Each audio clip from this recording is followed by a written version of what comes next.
रोहित शर्मा तर म्हणाले एक सेंचुरी झालेली आहे, एक गाण्या घ्या. कोण भाऊ आमचा बंद होता हे घेतो लगेचा. त्या जास्त काही भारी लिहिलेलं नाही पण लिहिलंय. त्या गोऱ्या इंग्रजाना दिली टक्कर धडका.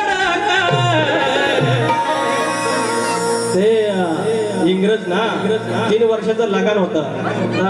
आला म्हणतात आमिर खान लगान मध्ये ना, तुमको मैंने 3 लगान बोला था, 3 लगान बोला था, 3 बार लगीन नहीं बोला था. 3 लग्न झाली, 3 लग्न झाली. त्या गोऱ्या इंग्रजाना दिल्ली टक्कर धडका. आमच्या हिटमॅन रोहित न, आमच्या रोहित शर्माने